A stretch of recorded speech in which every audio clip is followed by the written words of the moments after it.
ಎಲ್ರಿಗೂ ನಮಸ್ಕಾರ. ನಾನು ಶಕೀಲ್ ಅಹಮದ್ ಹೊದಿಗೆರೆ. ಈಗಾಗಲೇ ನೀವು ನೋಡ್ತಾ ಇದ್ದೀರಾ ಟ್ರೂ ಮೀಡಿಯಾ ಕನ್ನಡ. ಇವತ್ತು ನಮ್ಮ ಒಂದು ವಾಹಿನಿಯಲ್ಲಿ ವಿಶೇಷ ಕಾರ್ಯಕ್ರಮವನ್ನು ನಾವು ಇವತ್ತು ನಮ್ಮ ಅತಿಥಿಯಾಗಿರುವಂತಹ ಕೊಟ್ರಪ್ಪ ಅವರು ಕಾರ್ಮಿಕ ಮುಖಂಡರು ಹರಿಹರದಲ್ಲಿ ಇವರಿದ್ದಾರೆ. ಕಾರ್ಯಕ್ರಮಕ್ಕೆ ಸ್ವಾಗತ. ನಮಸ್ತೆ. ಹರಿಹರದಲ್ಲಿ ಉದ್ಯೋಗ ಅವಕಾಶ ಇಲ್ಲ. ಉದ್ಯೋಗ ಅವಕಾಶ ಇದ್ರೂ ಕೂಡ ನಮಗೆ ಬೇಕಾಗಿರುವಂಥ ಉದ್ಯೋಗ ಅವಕಾಶಗಳು ತುಂಬ ಕಡಿಮೆ ಇದೆ ಅನ್ನೋದು ಒಂದು ಸಮಸ್ಯೆ, ಜ್ವಲಂತ ಸಮಸ್ಯೆ. ಇಲ್ಲ, ಅದು ಎಲ್ಲರಿಗೂ ನಮಸ್ಕಾರ. ನನ್ನ ಹೆಸರು ಕೊಟ್ರಪ್ಪ HK ಅಂತ. ನಾನು ಕಾರ್ಮಿಕನಾಗಿ ಹರಿಹರ ಪಾಲಿ ಫೈಬರ್ಸ್ನಲ್ಲಿ ಸುಮಾರು 34 ವರ್ಷ ಕೆಲಸ ಮಾಡಿ ಈಗ ನಿವೃತ್ತಿ ಹೊಂದಿದ್ದೇನೆ. ಹಲವಾರು ಸಂಘಟನೆಗಳ ನಾಯಕನಾಗಿ ಸಹಿತ ನಾನು ಕೆಲಸ ಮಾಡಿದ್ದೇನೆ. ಈಗ ನಮ್ಮ ಶಕೀಲ್ರವರು ಕೆಲವೊಂದು ಪ್ರಶ್ನೆ ಎತ್ತಿದ್ದಾರೆ, ಭಾಳ ಪ್ರಮುಖವಾಗಿ ಉದ್ಯೋಗದ ಬಗ್ಗೆ. ಅದು ಬಹಳಷ್ಟು ಜೀವಂತ ಸಮಸ್ಯೆ. ಯಾಕೆಂತಂದರೆ ಇವತ್ತು ಉದ್ಯೋಗಕ್ಕೋಸ್ಕರ ಯುವ ಜನತೆ ಭಾಳಷ್ಟು ಪರದಾಡ್ತಾ ಇದೆ ಅನ್ನೋದು 100ಕ್ಕೆ 100 ಸತ್ಯ. ವಿಶೇಷವಾಗಿ ಹರಿಹರದಲ್ಲಿ ಉದ್ಯೋಗಕ್ಕಾಗಿ ಹೋರಾಟ ಸಾಕಷ್ಟು ನಡೆದಿದೆ. ಆದರೆ ಅದು ಪ್ರಾರಂಭದಲ್ಲಿ ಎಷ್ಟು ಜೋರಾಗಿತ್ತೋ ನಂತರ ದಿನದಲ್ಲಿ ಅಷ್ಟೇ ತಣ್ಣಗಾಗಿ ಹೋಗಿದೆ. ಅದಕ್ಕೆ ಕಾರಣಗಳು ಹಲವಾರು ಇರ್ಬೋದು. ಆದರೆ ಹರಿಹರದಲ್ಲಿ ಮೈಸೂರು ಕಿರ್ಲೋಸ್ಕರ ಕಂಪ್ನಿ 2000 ಇಸ್ವಿಯಲ್ಲಿ ಬಂದಾಯಿತು. ಆದರೆ ಅದರ ವಿಶೇಷ ಏನು ಅಂತಂದರೆ 1941ರಲ್ಲಿ ಆ ಒಂದು ಮೈಸೂರು ಕಿರ್ಲೋಸ್ಕರ ಕಂಪ್ನಿ ಹರಿಹರದಲ್ಲಿ ಪ್ರಾರಂಭ ಆಯಿತು. ಹರಿಹರದಲ್ಲಿ ಪ್ರಾರಂಭ ಆಗಲಿಕ್ಕೆ ಬಹಳ ಪ್ರಮುಖವಾದ ಕಾರಣ ಏನು ಅಂತಂದರೆ ಇಲ್ಲಿ ನೀರಿದೆ, ಆಮೇಲಿಂದ ರೈಲ್ವೆ ಸಂಪರ್ಕ ಇದೆ, ಆಮೇಲೆ ಮಾನವ ಸಂಪನ್ಮೂಲ ಇದೆ, ತುಂಬ ಚೆನ್ನಾಗಿದೆ. ಆಮೇಲಿಂದ ಎಲ್ಲ ರೀತಿಯ, ಯಾಕೆಂತಂದರೆ ಆಮೇಲೆ ಭೂಮಿನೂ ಸಹಿತ ಮಹಾರಾಜರವರು ಕೊಟ್ಟಂಥ ಭೂಮಿ. ಈ ಒಂದು ಹಿನ್ನೆಲೆಯಲ್ಲಿ ಲಕ್ಷ್ಮಣರಾವ್ ಅವರು ಬಂದು ಸ್ಥಾಪನೆ ಮಾಡಿದ್ರು. ಯಾಕೆಂತಂದರೆ ಯಾವುದೇ ಒಬ್ಬ ಉದ್ಯಮಿ ಏನಾದರೂ ಮಾಡಬೇಕಂದ್ರೆ ಇದನ್ನೆಲ್ಲ ನೋಡ್ಬೇಕಾಗುತ್ತೆ. ಇದೆಲ್ಲ ತುಂಬಾ ಚೆನ್ನಾಗಿದೆ ಹರಿಹರದಲ್ಲಿ ಅಂತ ಹೇಳಿ ಚೆನ್ನಾಗಿರೋದ್ರಿಂದನೇ ಅವರು ಹಾಕಿದ್ದು ಪ್ರಾರಂಭ ಆಯ್ತು. ಅದು ವಿಶ್ವವಿಖ್ಯಾತಿನೂ ಆಯ್ತು. ಯಾಕೆಂತಂದ್ರೆ ಇವತ್ತು ಹರಿಹರ ವಿಶ್ವದ ಭೂಪಟದಲ್ಲಿ ಕಾಣ್ತೇವೆ ಅಂತಂದ್ರೆ ಅದಕ್ಕೆ ಮೈಸೂರು ಕಿರ್ಲೋಸ್ಕರ ಕಂಪ್ನಿ ಅದು ಬಹಳ ಪ್ರಮುಖವಾದ ಪಾತ್ರ ಇತ್ತು. ಆದರೆ ಇತ್ತೀಚಿನ ವರ್ಷದಲ್ಲಿ ನನಗೆ ಅನಿಸಿದ್ದು, ನನ್ನ ಅಭಿಪ್ರಾಯದಲ್ಲಿ, ಏನು ಗ್ಯಾಟ್ ಒಪ್ಪಂದ ಆಯಿತು, ಗ್ಯಾಟ್ ಒಪ್ಪಂದದ ನಂತರ ಕಾಲಕ್ಕೆ ತಕ್ಕಂತೆ ಬದಲಾವಣೆ ಮಾಡ್ಕೊಳ್ಳೋಕ್ಕೆ ಸಾಧ್ಯತೆ ಅವರು ಆಗಲಿಲ್ಲೇನೋ ಅಂತ ನನಗೆ ಅನಿಸ್ತಾ ಇದೆ. ಆಮೇಲಿಂದ ಕಾರ್ಮಿಕರ ಸಮಸ್ಯೆನೂ ಕೆಲವು ಇತ್ತು.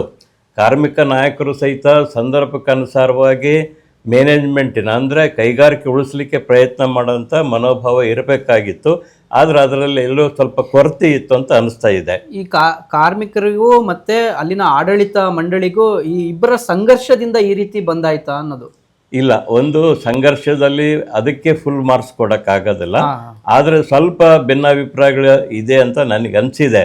ಯಾಕೆಂದರೆ ನಾನು ಇದ್ದಿದ್ದು ಗ್ರಾಸಿಮ್ ಇಂಡಸ್ಟ್ರಿಯಲ್ಲಿ, ಇಲ್ಲಿ ಕಿರ್ಲೋಸ್ಕರ ಆದರೂ ನಾನು ಅಲ್ಲಿ ಇರ್ತಕ್ಕಂಥ ಇದಾಗತ್ತೆ. ಸೊ ಅಲ್ಲಿ ಏನಂತಂದರೆ ಭಾಳ ಪ್ರಮುಖವಾಗಿ ಕಾರ್ಮಿಕ ನಾಯಕರಿಗೂ ಆಡಳಿತ ಮಂಡಳಿಗೂ ಸ್ವಲ್ಪ ವ್ಯತ್ಯಾಸಗಳು ಇದ್ದಿದ್ದು ನಿಜ. ಯಾಕೆಂದರೆ ಸಾಮಾನ್ಯವಾಗಿ ಕಾರ್ಮಿಕರು ಏನು ಕೇಳ್ತಾರೆ, ಕಾರ್ಮಿಕ ನಾಯಕರು ನಮಗೆ ಸಂಬಳ ವೇತನ ಜಾಸ್ತಿ ಬೇಕಂತ ಬಿಟ್ರೆ ಬೇರೆ ಯಾವುದು ಬರೋದಿಲ್ಲ. ಎಲ್ಲ ಕಡೆ ಬೇಡಿಕೆಗಳು ಇದ್ದೇ ಇರ್ತವೆ. ಅದನ್ನ 100% ಸಾಲ್ವ್ ಮಾಡಕ್ ಆಗ್ಲಿಲ್ಲ ಅಂದ್ರೂ ಒಂದು 50-60% ಆದ್ರೂ ಸಾಲ್ವ್ ಮಾಡುವಂತ ಜವಾಬ್ದಾರಿ ಆಡಳಿತ ಮಂಡಳಿಗೆ ಇರುತ್ತೆ. ಬಟ್ ಅದನ್ನೇ ಸರಿಯಾಗಿ ಅರ್ಥ ಮಾಡ್ಕೊಳ್ಳೋಂಥ ವ್ಯವಸ್ಥೆ ಕಾರ್ಮಿಕ ನಾಯಕರಲ್ಲಿ ಸ್ವಲ್ಪ ಇರಬೇಕಾಗುತ್ತೆ. ಈ ರೀತಿಯಾಗಿ ಎಡವಟ್ಟಾಯಿತು ಅನ್ನೋದು ಅದು ಸ್ವಲ್ಪ ಒಂದು ಇದು. ಅದಕ್ಕಿಂತ ಹೆಚ್ಚಾಗಿ ಯಾಕೆಂತಂದರೆ ಕಂಪ್ನಿಯ ಏನಾದರೂ ನಡಿಬೇಕು ಅಂದರೆ ಮುಂದಿನ 15-20 ವರ್ಷದ ಆಲೋಚನೆ ಇದ್ದಾಗ ಮಾತ್ರ ಆಗುತ್ತೆ. ಯಾಕೆಂದರೆ ಎಲ್ಲ ಕಡೆ ಕಾಲಕ್ಕೆ ತಕ್ಕಂತೆ ಬದಲಾವಣೆ ಆಕ್ಕಿಂತ ಹೋತು.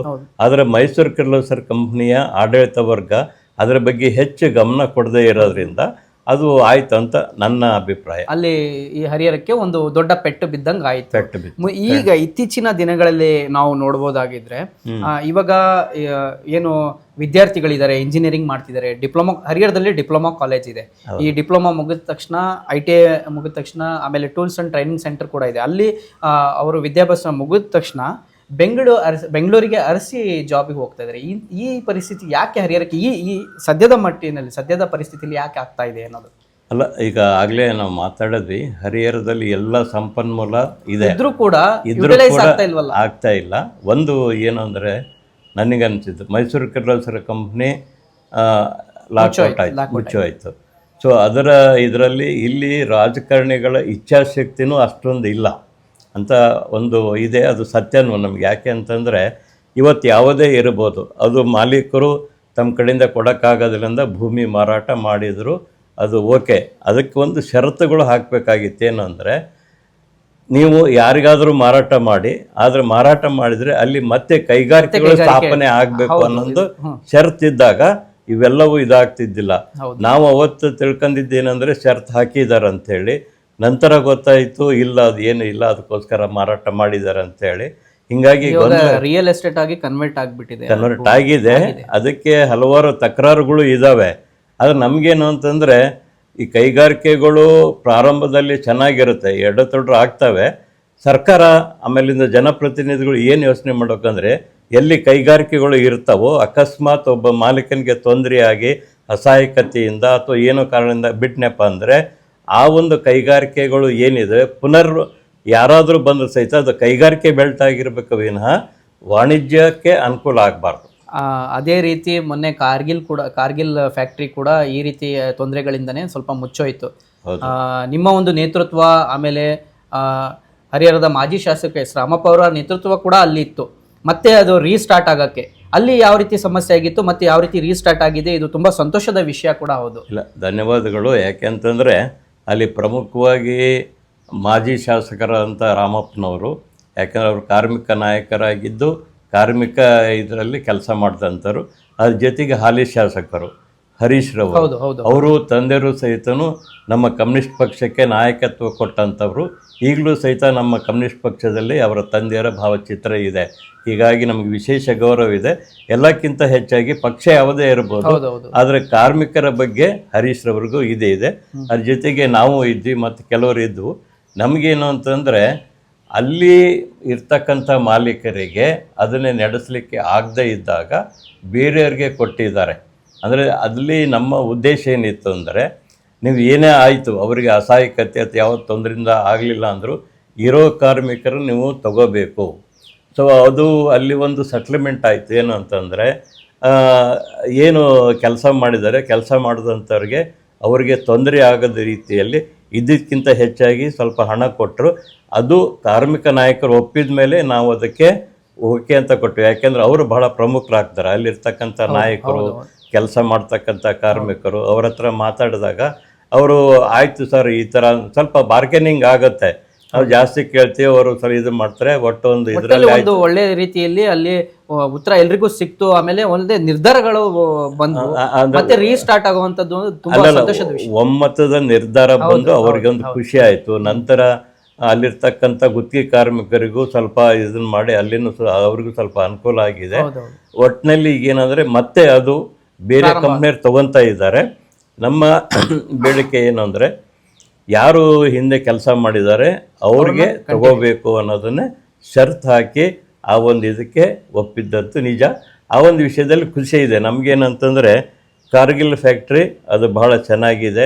ಈಗ ಅದಕ್ಕಿಂತ ಮತ್ತೆ ವಿಸ್ತೀರ್ಣವಾಗಿ ಹೆಚ್ಚಾಗಿ ಇದು ಮಾಡ್ತಾರಂತ ಇರೋದ್ರಿಂದ ಅದು ನಡೀತಾ ಇದೆ. ಬಹಳ ಪ್ರಮುಖವಾಗಿ ಇನ್ನೊಂದು ಏನು ಅಂತಂದರೆ, ಯಾವುದೇ ಕೈಗಾರಿಕೆ ಬಂದರೂ ಸಹಿತನು ಇಲ್ಲಿರ್ತಕ್ಕಂಥ ಜನಕ್ಕೆ ಉದ್ಯೋಗ ಕೊಡುವಂಥ ಕೆಲಸಗಳು ಆಗಬೇಕಾಗಿದೆ. ಬಹಳ ಒಂದು ವಿಚಿತ್ರ ಏನು ಅಂತಂದರೆ, ಹರಿಹರದಲ್ಲಿ ಯಾರೋ ಒಬ್ಬರು ಪಾಕಿಸ್ತಾನದ ಯಾರೋ ಬಂದು ಇಲ್ಲಿ ನುಸುಳಿದ್ದಾರೆ ಅಂತಂದು ಹೇಳಿ ಒಂದು ಸುದ್ದಿ ಬಂತು. ಹೌದ್ರಾ? ಹಾಗಾಗಿ ನಮ್ಗೇನು ಅಂತಂದರೆ, ಈ ಸ್ಥಳೀಯವಾಗಿದ್ದರೆ ಬೇರೆ ರಾಜ್ಯದ ಯುವಕ ಇಲ್ಲಿ ಬಂದು ಲಿಂಕ್ ಇಟ್ಕೊಂಡಿದ್ದಾನೆ ಅನ್ನೋದು ನಮ್ಮ ಪೊಲೀಸ್ ಇಲಾಖೆ ಕಂಡು ಹಿಡಿದು ಅವ್ರನ್ನ ಅರೆಸ್ಟ್ ಮಾಡಿ ಕಾನೂನು ಏನು ಪ್ರಕ್ರಿಯೆ ನಡೀತಾ ಇದೆ. ನಮ್ಗೇನಂತಂದ್ರೆ ಇದಕ್ಕೆಲ್ಲ ಅವಕಾಶ ಇಲ್ದಂಗೆ ನಮ್ಗೆ ಬಹಳ ಬೇಕಾಗಿದ್ದೇನಂದ್ರೆ, ಭೂಮಿ ಕೊಟ್ಟಿರ್ತಾರೆ, ಅದರಿಂದ ನೌಕರಿ ಇರೋದಿಲ್ಲ, ಅಂತ ಜನಗಳನ್ನೇ ಗುರ್ತು ಮಾಡ್ಕೊಂಡು ಇಲ್ಲಿರ್ತಕ್ಕಂಥ ಕೊಟ್ರೆ ಅಂತ ಸಮಸ್ಯೆ ಬರೋದೇ ಇಲ್ಲ ಹೊರಗಡೆನವ್ರಿಗೆ. ಹಾಗಾಗಿ ಒಂದು ಏನಂತಂದ್ರೆ, ಸ್ಥಳೀಯವಾಗಿರ್ತಕ್ಕಂಥ ಯುವಕರಿಗೆ ವಿಶೇಷವಾದಂಥ ಮಾನ್ಯತೆ ಕೊಡೋಂಥ ಕೆಲಸಕ್ಕೆ ಇಲ್ಲಿರ್ತಕ್ಕಂಥ ಜನಪ್ರತಿನಿಧಿಗಳನ್ನು ಗಮನಿಸಬೇಕು. ಆಮೇಲೆ ಕಾರ್ಮಿಕ ಮುಖಂಡರನ್ನು ನೋಡಬೇಕು. ಆಮೇಲಿಂದ ಸಂಬಂಧಪಟ್ಟ ಅಧಿಕಾರಿಗಳು ಸಹಿತ ಇದನ್ನ ಮಾಡಬೇಕು. ಮಾಲೀಕರು ಅದಕ್ಕೆ ಮನವೊಲಿದು ಸಹಕಾರ ಭೂಮಿ ತಗೊಳ್ಳೋಕ್ಕಿಂತ ಮೊದಲೇ ಅದಕ್ಕೆ ಪ್ರಿಪೇರ್ ಆಗಿ ಬಂದರೆ ಸ್ವಲ್ಪ ಅನುಕೂಲ ಆಗುತ್ತೆ ಅಂತೇಳಿ. ಇದು ಈ ಹೊತ್ತಿನ ವಿಶೇಷ ಸುದ್ದಿ. ಹರಿಹರ ಮತ್ತೆ ಕಾರ್ಮಿಕ ನಗರವಾಗಲಿ, ಇಲ್ಲಿನ ವಿದ್ಯಾರ್ಥಿಗಳಿಗೆ ಅವಕಾಶಗಳು ಸಿಗಲಿ, ಯಾವುದೇ ಕಂಪನಿ ಮತ್ತೆ ಪ್ರಾರಂಭ ಆದರೆ ಇಲ್ಲಿ ಸಂಪನ್ಮೂಲ ತುಂಬಾ ಚೆನ್ನಾಗಿದೆ.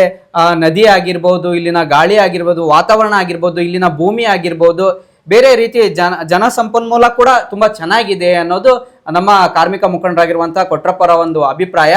ನಮ್ದೊಂದು ಅಭಿಪ್ರಾಯ ಏನು ಅಂತಂದ್ರೆ, ನಮ್ಮ ಹರಿಹರದಲ್ಲಿ ಮತ್ತೆ ಅವಕಾಶಗಳು ಸಿಗಲಿ, ಇಲ್ಲಿನ ಯುವಕರಿಗೆ ಉದ್ಯೋಗ ಅವಕಾಶ ಸಿಗ್ಬೇಕಾಗಿದೆ. ಯಾಕಂದ್ರೆ ಹರಿಹರ ಒಂದು ಕಾಲದಲ್ಲಿ ಕಾರ್ಮಿಕ ನಗರ ಅಂತ ಹೇಳಿ ಫೇಮಸ್ ಆಗಿತ್ತು. ಅದು ಮುಂದಿನ ದಿನಗಳಲ್ಲಿ ಮತ್ತೆ ಆಗ್ಲಿ, ರಾಜಕಾರಣಿಗಳು ಆಗಿರ್ಬೋದು ಅಥವಾ ಇಲ್ಲಿನ ಸೋಷಿಯಲ್ ಯಾರು ವರ್ಕರ್ ಇದ್ದಾರೆ ಅವರಾಗಿರ್ಬೋದು, ಮುಂದೆ ಬಂದು ಈ ಹೋರಾಟವನ್ನ ಮತ್ತೆ ಪ್ರಾರಂಭ ಮಾಡಬೇಕು. ನಮಗೋಸ್ಕರ, ನಮ್ಮ ಇಲ್ಲಿನ ವಿದ್ಯಾರ್ಥಿಗಳಿಗೋಸ್ಕರ, ಇಲ್ಲಿನ ಮಕ್ಕಳಿಗೋಸ್ಕರ ಮತ್ತೆ ಉದ್ಯೋಗ ಅವಕಾಶಗಳ ಒಂದು ಕ್ರಾಂತಿ ಪ್ರಾರಂಭ ಆಗಬೇಕು ಅನ್ನೋದು ನಮ್ಮ ಒಂದು ಅಭಿಪ್ರಾಯ. ಧನ್ಯವಾದಗಳು.